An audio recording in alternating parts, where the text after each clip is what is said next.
Hey what's up everyone, this is Hitesh Jetwani, your commerce guide. आज मैं आपके लिए बहुत इजी सा प्यारा सा चैप्टर लेके आया हूँ, बट ध्यान रखना ये जो चैप्टर है ये आने वाले चैप्टर बैंकिंग के लिए बहुत ज़्यादा इंपॉर्टेंट होगा, तो इस चैप्टर को हम ध्यान से पढ़ेंगे। The chapter name is money and banking. Banking को शुरू करने से पहले we should have the clear idea about what money is, how it acts, what are the functions of the money. या जब मनी इन्वेंट हुआ उससे पहले जो था वो what were the different systems, कौन से सिस्टम्स चलते थे। तो चलिए शुरू करते हैं। बेटा ध्यान रखना, एग्जाम्स आ रही हैं, बहुत नियर है, तो थोड़ा अच्छे से पढ़ते हैं। बहुत छोटा सा और प्यारा सा चैप्टर है। So chapter name is money. बेटा मुझे एक चीज बताओ, we all are very very well known about money, कि हाउ मनी एक्ट्स, मनी होता क्या है। तो उसकी लीगल डेफिनेशन अगर हम देखें तो व्हाट इज लीगल डेफिनेशन। देखो बेटा, सबसे पहले इवोल्यूशन ऑफ मनी देखते हैं कि जो कंसेप्ट ऑफ मनी है वो कहाँ से शुरू हुआ। उसके साथ साथ जो सिस्टम था, जो पुराना सिस्टम था, वो बंद क्यों हुआ, तो उसके सारे रीजंस को हम पढ़ते हैं। देखो बच्चों, there used to be a barter system in the past. Past में क्या होता था? बार्टर सिस्टम होता था। Barter system is like exchanging of goods and services for another goods and services. मतलब if like let me give an example, अगर आप मुझे कोई चीज दोगे उसके सामने मैं आपको चीज दूंगा, because there was no existence of money. जो आज करेंसी नोट्स हैं या जो कॉइन्स हैं वो पास्ट में एग्जिस्ट ही नहीं करते थे। तो what people used to do, people used to exchange the things for another goods and services. उसको हम बार्टर सिस्टम बोलते थे। देखो बेटा, barter exchange refers to the exchange of goods for the goods. मतलब आप सिंपली लिख सकते हो goods and services for another goods and services. An economy where there is a direct barter of goods and services, it is called barter economy. जहाँ पे goods and services का exchange किया जाता है, उस तरीके की इकोनॉमी को हम बार्टर इकोनॉमी भी बोल सकते हैं। और सी टू सी इकोनॉमी, वे C stands for the commodity, commodity to commodity. ठीक है। नाउ फॉर एन एग्जांपल, अगर हम एग्जांपल की देखें, when the farmer gives wheat and gets the clothes from the weaver in return, it is known as barter system. जैसे कोई farmer है, वो किसी वीवर को, कपड़ा बनाने वाले इंसान को व्हीट दे देता है और उसके एक्सचेंज में कपड़ा ले लेता है, तो that is also barter system. The barter system can work when there exist a double coincidence of wants. Now बेटा ये वर्ड जो है डबल कोइंसिडेंस ऑफ वांट्स, अच्छे से पढ़ना कि डबल कोइंसिडेंस ऑफ वांट्स क्या होता है। देखो यहाँ पे हमने देखा कि जो फार्मर है, दैट पर्सन हैज व्हीट, उसके साथ साथ जो वीवर है उसके पास कपड़ा है। नाउ इट इज मैंडेटरी कि दोनों एक दूसरे की चीजों को वॉलेंटरली एक्सेप्ट करें, that is called double coincidence of wants. अगर यहाँ पे फार्मर बोल दे कि he doesn't need a cloth, या जो वीवर है वो ऐसा बोल दे he doesn't need a wheat, तो इन दैट केस वो ट्रांजेक्शन जो है वो हो नहीं पाएगा। That is called double coincidence of wants. Simultaneously fulfilment of mutual bonds of buyers and seller. ठीक है, चलो बेटा आगे बढ़ते हैं। नाउ एक चीज समझते हैं कि व्हाट वर द रीजंस जिसकी वजह से जो बार्टर सिस्टम है वो बंद हो गया। What were the limitations of barter system. बेटा बहुत इजी वे से समझाऊंगा, यहाँ पे ध्यान देते हैं। द पहला reason was lack of double coincidence of want.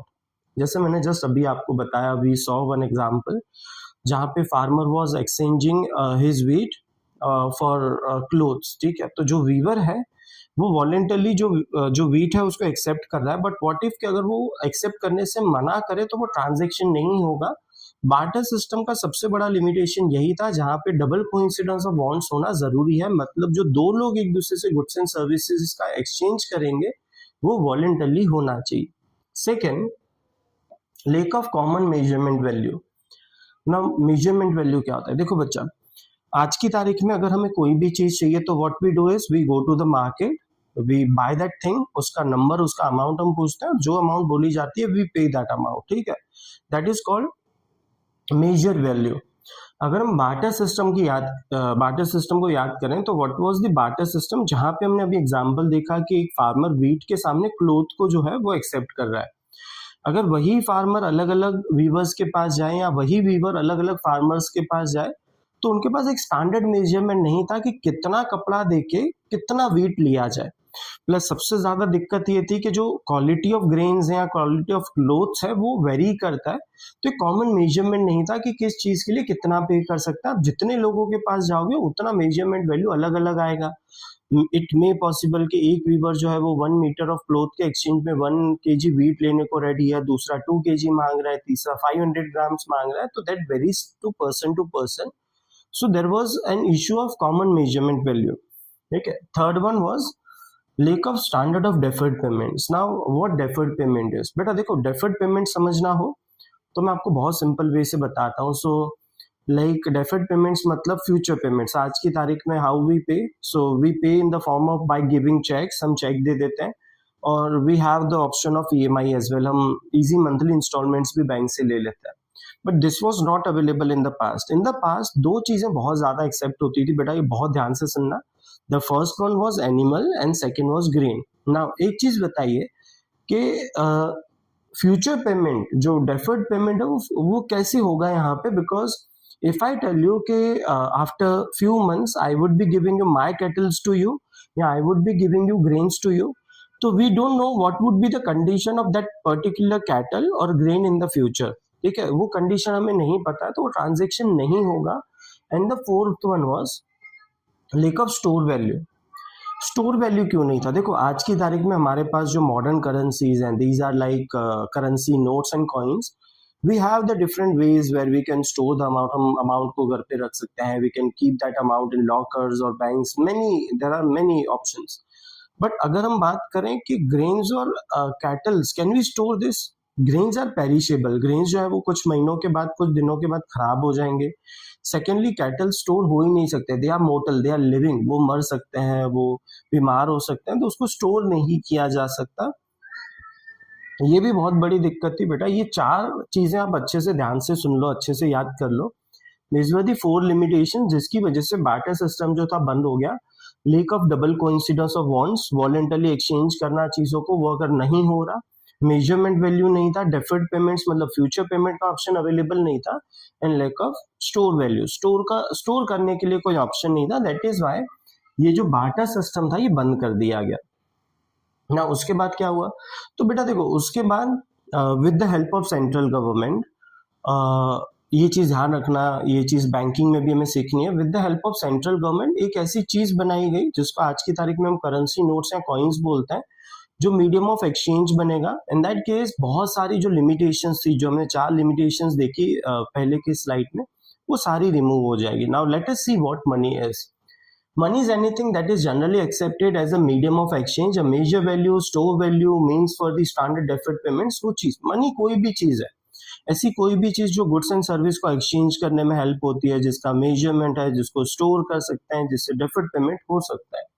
The term money is used to cover all such things as coins, currency notes, check, etc., which are used to conduct business transactions and settlement of the business claims. Now बेटा अब एक चीज समझो कि sir if the question comes, ये important question है कि what are the functions of money. Money क्या करता है? तो बेटा देखो, जो चीजें बार्टर सिस्टम में लिमिटेशंस थी वही चीजें यहाँ पे फंक्शन बन गई. तो let me help you.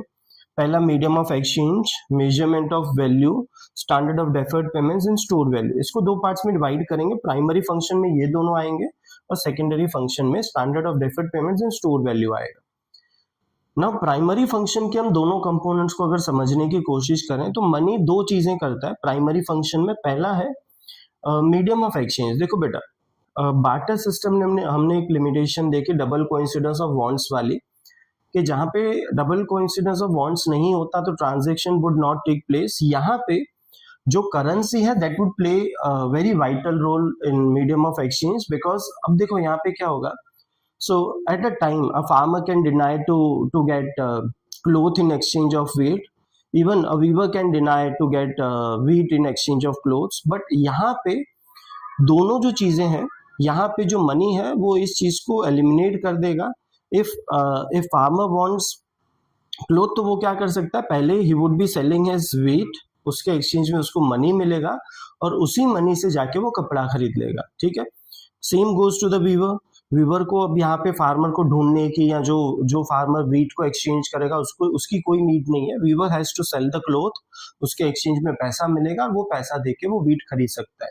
Second, measure value. देखो बेटा, जो बार्टर सिस्टम में हमने देखा कि मेजर वैल्यू जो था वो बार्टर सिस्टम में अवेलेबल नहीं था। आप जितने अलग अलग लोगों के पास जाओगे they would be giving you different measure values. यहाँ पे ऐसा नहीं है। सो यहाँ पे हर एक चीज का एक वैल्यू सेट किया गया है और उसी हिसाब से पेमेंट किया जाएगा, that is called standard measure value. These are the two things जो मनी के फंक्शंस को डिफाइन करता है। बाकी सेकेंडरी फंक्शंस हम देखते हैं। देखो सेकेंडरी फंक्शंस जो है, स्टैंडर्ड ऑफ डेफर्ड पेमेंट्स जो मैंने आपको बताया it was store value. Barter system में इट वाज नॉट अलाउड, हम फ्यूचर पेमेंट नहीं कर सकते, बट यहाँ पे we have the option money as a standard of deferred payment means that money act as an standard for the payment which are to be made in the future, जो transactions future में करे जाएंगे।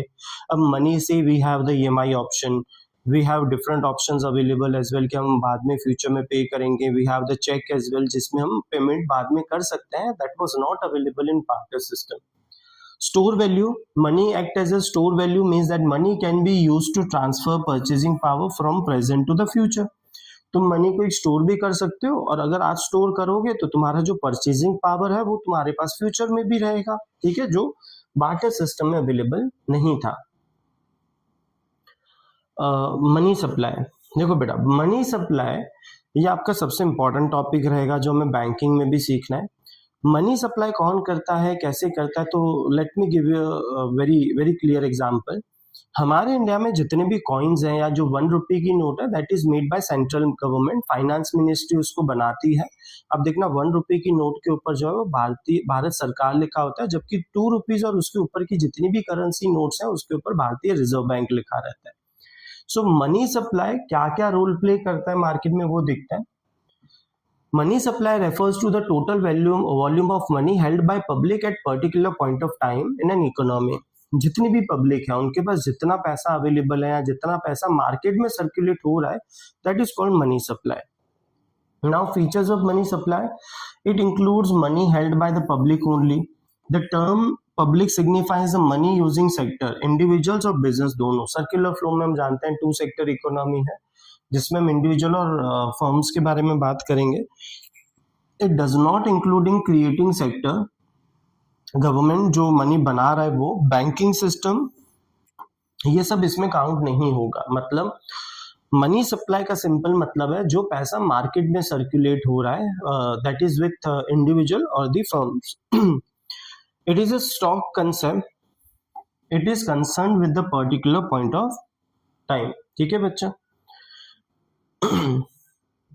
देखो अभी यहाँ की अगर मैं आपको बात बताऊं, देखो बेटा we started with barter system and then we saw the limitations of barter system, evolution of money कहाँ से हुआ, then we came on the conclusion कि मनी कंसेप्ट आया मार्केट में और उसने जो सारी चीजें थी जो बार्टर सिस्टम के लिमिटेशंस थे उसको फंक्शंस में कन्वर्ट कर दिया। इसके आगे अगर हम देखें तो मनी सप्लाई के कंसेप्ट में ये जितने भी कंसेप्ट है M1, M2, M3 and M4 बेटा ये लास्ट ईयर तक एग्जाम में थे। इस साल अगर आप देखोगे आपकी बुक में भी और एनसीईआरटी ने भी इस चीज को अनाउंस कर दिया है कि जो लिक्विडिटी ऑफ मनी है M1, M2, M3, M4 यहाँ से चैप्टर जो है वो इस बार सिलेबस में नहीं है। इसके सम्स आया करते थे कि कितना अमाउंट पब्लिक के पास अवेलेबल है, कितना उन्होंने पोस्ट ऑफिस में रखा है। सो मनी के बारे में दैट्स इट। पार्ट 1 हम यहाँ पे ही कंप्लीट करते हैं। पार्ट 2 में हम बैंकिंग शुरू करेंगे बेटा। मेक श्योर कोई भी डाउट हो कमेंट करना, मैं आपके डाउट को जल्द से जल्द सॉल्व करूंगा। एग्जाम के लिए बहुत प्रिपेयर रहना, बहुत सारी वीडियोस आती रहेंगी और सब्सक्राइब करते हुए जाना। Thank you.